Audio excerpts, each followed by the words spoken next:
بینندگان عزیز، اکنون آهنگ عجب دنیا رو از میر مفتون تقدیم میکنیم که تقریباً 25 میلیون بار در یوتیوب دیده شده است.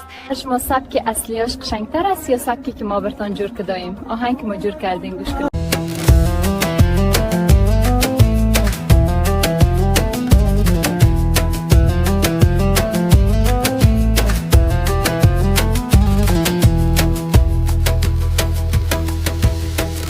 یکی بیچاره و تنها، یکی لب تشنه در صحرا، یکی بی درد و بی پروا.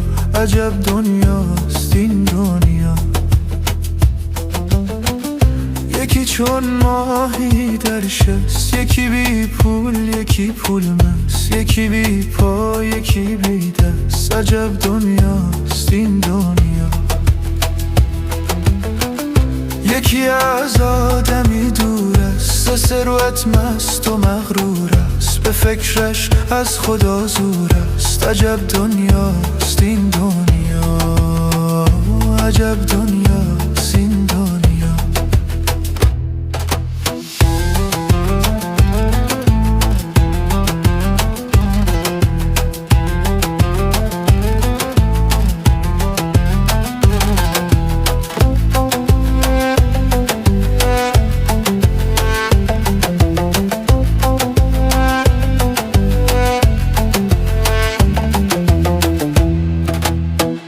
یکی در قید زندان است، اعمالش پشیمان است، دلش لبریز ارمان است. عجب دنیاست این دنیا. یکی از بچه بیزار است، یکی بر ناخنش زار است، به یاد بچه بیمار است. عجب دنیاست این دنیا. یکی دور از وطن باشد، چو گل دور از چمن باشد، که جان دور ز تن باشد.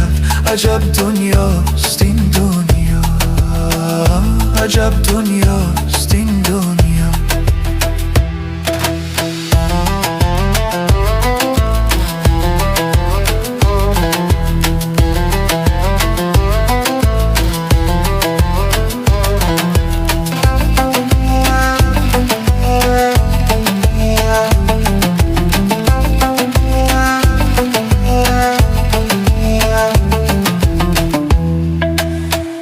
یکی بی دین و ایمان است، به خدمت کار شیطان است، پی آزار انسان است. عجب دنیاست این دنیا.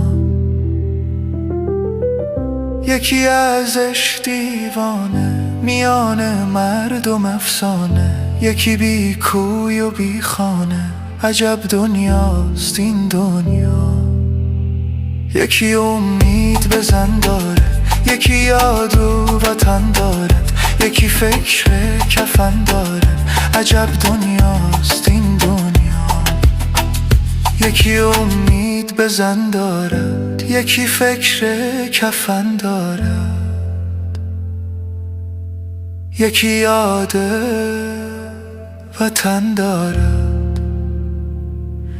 عجب دنیاست این دنیا.